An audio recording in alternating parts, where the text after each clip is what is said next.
Today's shiur will begin 15 lines from the bottom of Daf Chof Gimel, at the point at which the Gemara itself begins. In our previous shiur, we had learned the Mishnah.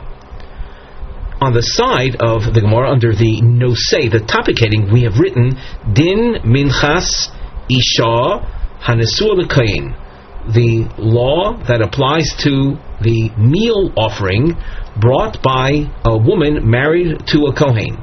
We will deal with Hakamitza, the taking of a handful, which is standard procedure with meal offerings. The handful of flour is taken from the bowl of containing the meal offering. That is put onto the fire that's on the top of the Mizbeach. Hashirayim, that is, what do you do with the leftover, that which remains in the bowl after you removed the koymitz, the kmitza. Tonu Rabbanan, Kol hanesuos lekuna min chesem nisrafos. All women married to kohanim, their meal offerings are burnt, as opposed to a standard meal offering where just the handful is placed on the top of the mizbeach and the remainder, the shirayim, is eaten by the male kohanim. Not so in the case of a minchas kohen. A minchas kohen, the meal offering is taken in its entirety and put on the mizbeach without any handful being taken. In this case, we're dealing with the meal offering of a woman married to a kohen. So the Tanaic source tells us that the mincha is burnt. Ketzad. How is this to be understood or illustrated? Kohenes levia v'Israelis shenises lekohen.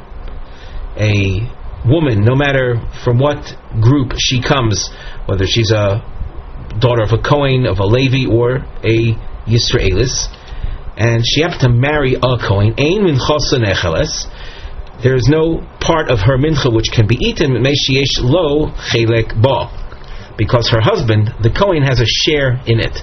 In other words, the money that's used to buy that mincha is money that comes from her husband's pocket, from the Kohen's pocket. So he is paying for it. The eina oila kolil, and it, on the other hand, is not placed in one shot on the altar, because she has a share in it. She is bringing it to atone for her own needs. And when it comes to someone that's not a Kohen, so then the procedure is going to be different than that of a Kohen. We mentioned in the case of a Kohen mincha, the entire mincha is put on the altar in one shot.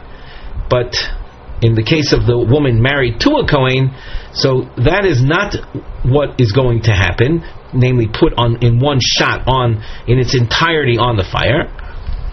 Ela hakoymitz korv bi'atzmo. The handful is taken off as you would do in a standard korban mincha, and that's offered on the altar by itself. Vashirayim kraven batzman, and the balance, that which remains, is put on the mizbeach by itself. So you have handful by itself, and then the balance, the remainder, by itself. The Gemara asks, how can you do that? Ikri kan, should you not refer to this the following issue? Kol shehu mimenu liishim, any sacrifice that had the relevant portion or part put on the altar, whatever remains after that, harehu beval taktiru. It is forbidden to put the rest of the sacrifice on the altar.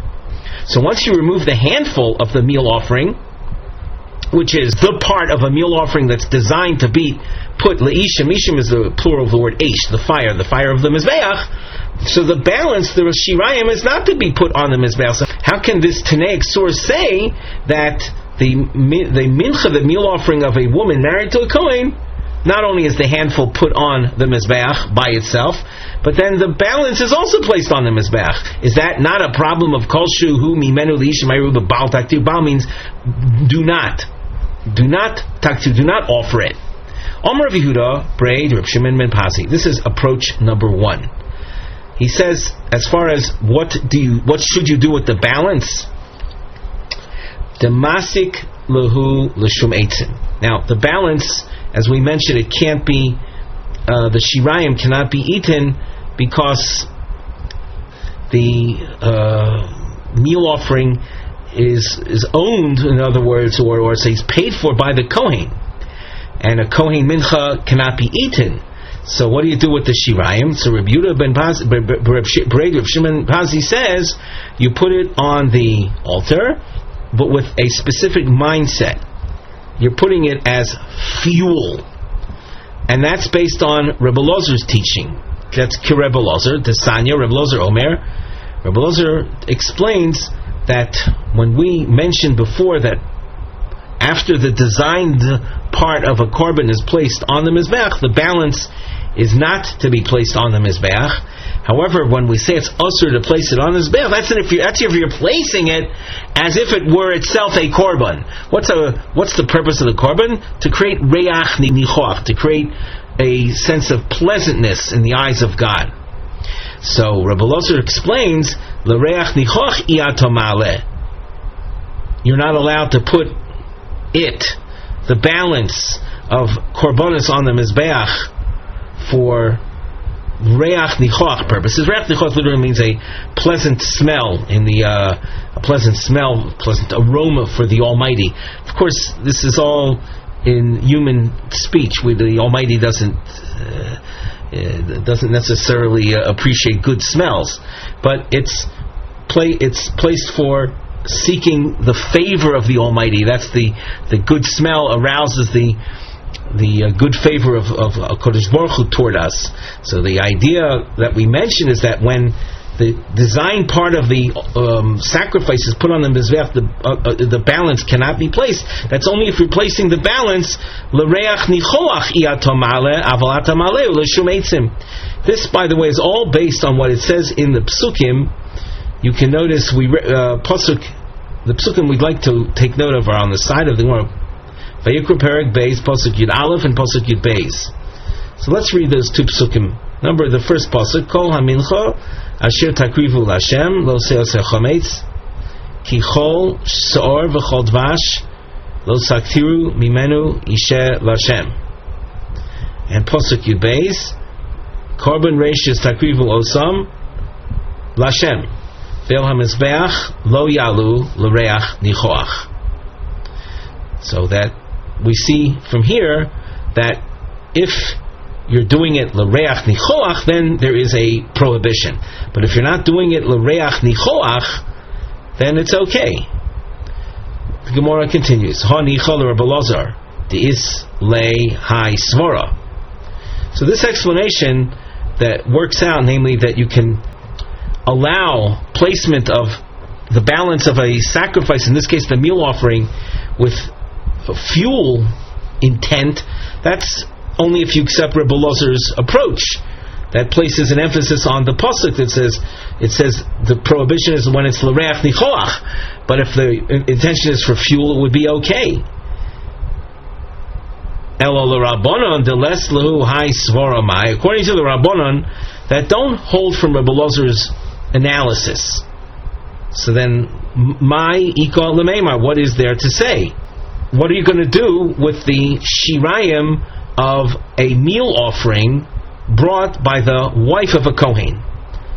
The Gemara answers, the avdi lehu Reb Elazar Reb Shimon. We will do with the shirayim of the meal offering that the Eishes Kohen brings, like that which Reb Elazar Reb Shimon says. And you'll see in this source, the Sanya, Reb Elazar Reb Shimon Omer, HaKohen Mitzkor v'atzma v'ashirayim mispazon al beis hadeshen. Now, Reb Elazar Reb Shimon said his point in a different context. He was speaking about a sin meal offering brought by a Kohen. How is it dealt with? There's an argument between Reb Elazar Reb Shimon and the Rabbanon. The Rabbanon hold that a minchas chote of a Kohen is put in one shot. There's not even a kamitza done from it. It's put in one shot on the mizbeach, something that's unique to kohanim. according to Reb Elazar B'Shimon, the minchas chote of a Kohen, as opposed to a voluntary meal offering of a Kohen, the minchas chote of a Kohen is subjected to the kmitza. That is done. The kmitza, the handful, is offered on the fire. What do you do with the balance? The balance can't be eaten. So Reb Elazar B'Shimon says what we saw in the source. They're mispazer al beis hadeshen. It's scattered. It means it's burnt in the special fireplace for korbanos that are rendered unfit or puzzle. In this case, the shirayim of a kohen's minchas chote cannot be eaten. So what do you do with it? Mispazer al beis hadeshen. What is the reason we're citing Reb Elazar B'Shimon?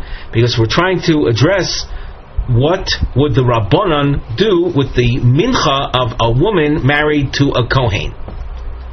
The Eitzah, the idea of offer the balance on the Mizbeach itself as fuel, that will not work out according to those who disagree with Reb Elazar. So what do they say? What do you do? Let's continue then at the top of Omid Beis.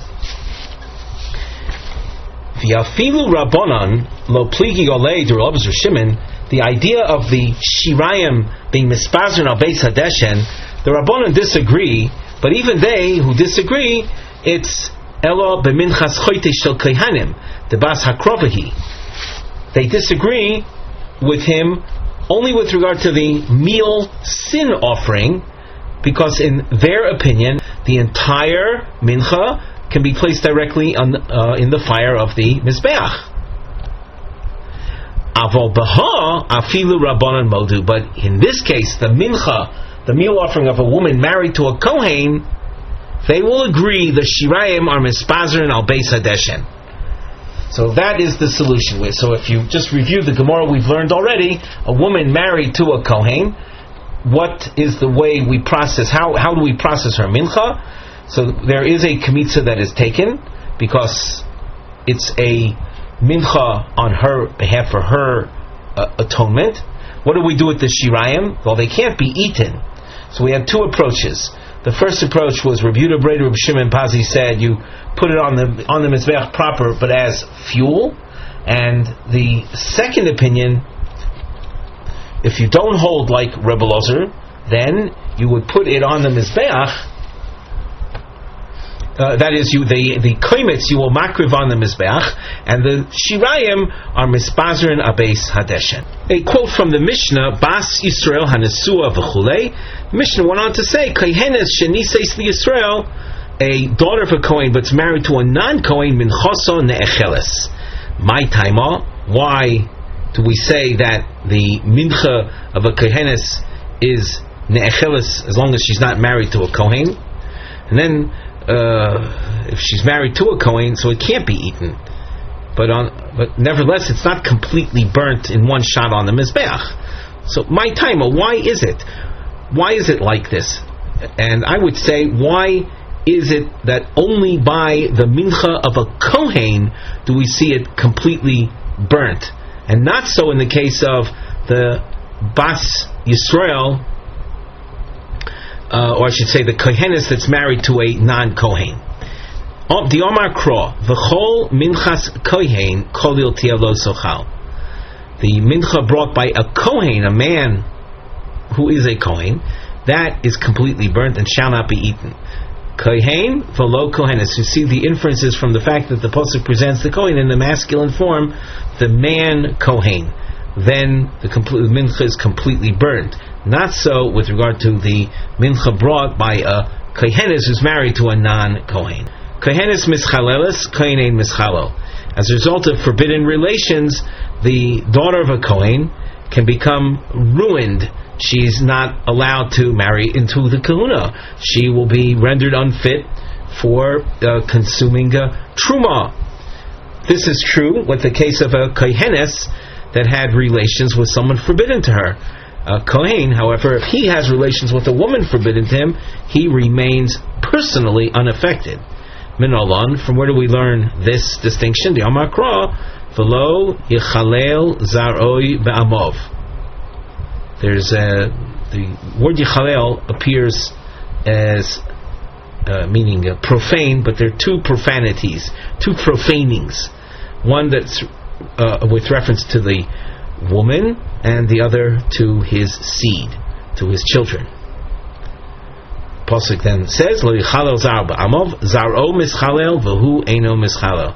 He, that's the seed, the children are subject to becoming mechulolim, but he, the original Kohen, does not. He's not mischalel, even though he might have been involved with a forbidden intimacy. Kohenes metama lemesim. We said that the Kohenes, she's the daughter of a Kohen. She's allowed to defile herself to the dead. My taima. Why is it that the restriction doesn't extend to her? Omakro emor el hakohanim b'nei Aaron. This is the pasuk at the beginning of Parshas Emor, which introduces the laws of Kohanim and their restrictions to defilement to the dead. So the pasuk says, address the Kohanim b'nei Aaron, v'lo benos Aaron, the sons of Aaron and not the daughters. So the restriction that's featured in that pasuk, Emor Kohanim, it's a restriction focused upon the b'nei Aaron, not a restriction on the benos Aaron, the daughters that are descended from Aaron. Kohen oichel b'kodshe kodshim. The male kohanim eat from the sacrifices that are called kodshe kodshim, the high level sanctity. Dirtiv kol zachar b'vnei Aaron yochleno. The emphasis on the word zachar, all the menfolk of the kahuna can eat from kodshe kodshim. On the side of the Gemara, you'll notice a nosei, a topic heading, Makoros lehevdilim hashnuyim b'mishnah bein ish lisha. From this point on, the Gemara will deal with the sources for the difference between men and women as were taught in the Mishnah. Before we continue with the Gemara text itself, we turn our attention to the other margin where we have psukim from Sefer Vayikra, Perek Yud Gimel, psukim Mem Dalid and Mem Hey. The psukim come from the topic of tzoras, and in pasuk Mem Dalid it says ish tzoruahu tomehu, and etc. And in pasuk Mem Hey it says v'hatzorua sheboy hanega begodov yufrumim v'roshio parua, etc. So now we turn to the Gemara. Uma bein ish v'chulei tonu rabbanon ish tzoruahu ein li elo ish. From the pasuk it would seem that tzoras affects only men. Isha minayin. How do I know that tzoras has applicability to women as well, that they can be affected by tzoras with all its halachic ramifications? Kishuomer v'hatzuru asher bo, in pasuk Mem Hey, the expression is v'hatzuru asher bo, means and the tzarua that has in him this and this. Harei kan shnayim. This indicates that there is an additional type of, or there's an additional one affected by tzaras beyond the man that was already mentioned in pasuk Mem Dalid. So that indicates that there are two. There's a man and a woman. Im kein matama lomar ish. So if women are included, what is the purpose of specifying a man, a male? L'inyan shelamata ish porea, and not velo ha'isha. Regarding that which is mentioned in the continuation of the pasuk, namely the halacha regarding hair growth and the rending of garments. With regard to that aspect of tzaras practice, only men, not women. Hoish madires beno benozir vein hoisha maderes beno benozir. A father has the power to impose nazirus on his son, a mother does not. Omar Rav Yochanan halacha he benozir. This difference is a function of an oral tradition. Halacha l'Moshe Sinai. an oral tradition that was given to Moshe from Har Sinai. There is no explicit scriptural reference to it, but it's part of an oral tradition. Ha'ish megalech al nazirus avah ve'ein ha'isha megalachas al nazirus aviyah. A son can benefit from the father's sacrifices that the father had set aside for his nazirus, but never ended up using because he died. But a daughter does not benefit in that way from her father's nazirus korbanos. Amar Rabbi Yochanan halacha hi benazir. This too is an oral tradition. Ha'ish mekadesh es bita ve'en ha'isha mekadeshes es bita. A father only, not a mother. A father has the power, has the Torah ordained power to marry off his daughter to someone, but a mother does not. Dichtiv, the pasuk says, we're picking up a little bit before the pasuk printed in the Chumash. We've written between the lines. It says, "V'omar avi hanara el hazikenim es biti nosati leish hazeh," etc.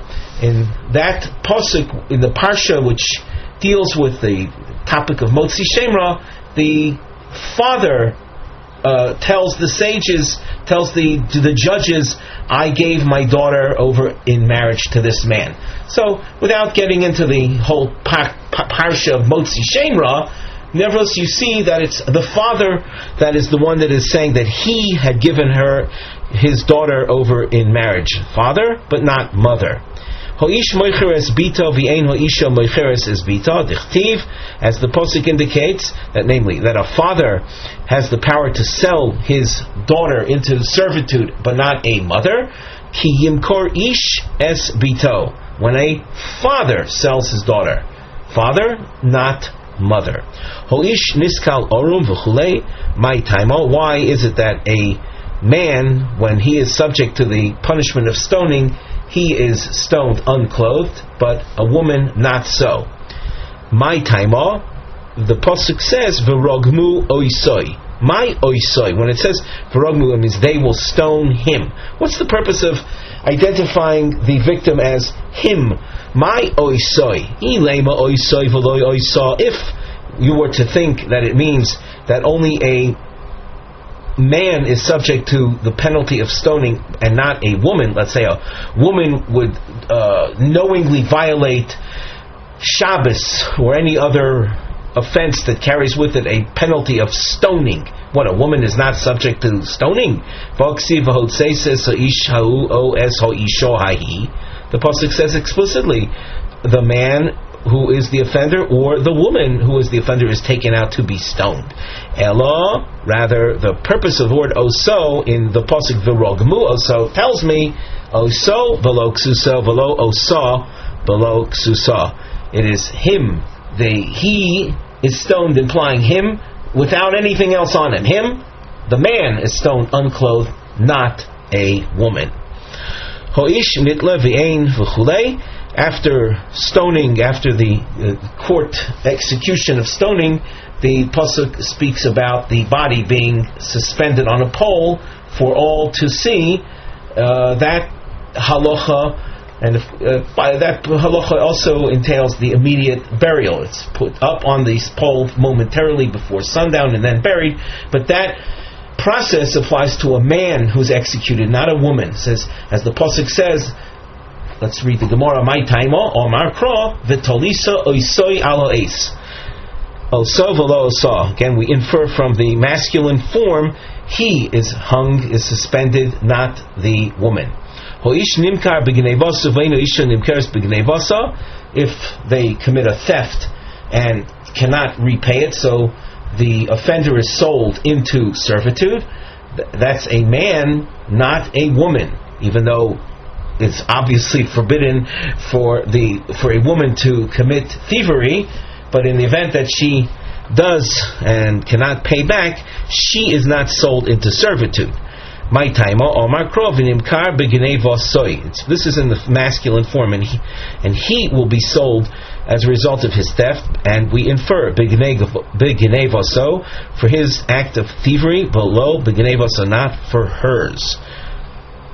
As you can see, we've come to the end of the third perek of Maseches Sotah. With that, we conclude our shiur for today.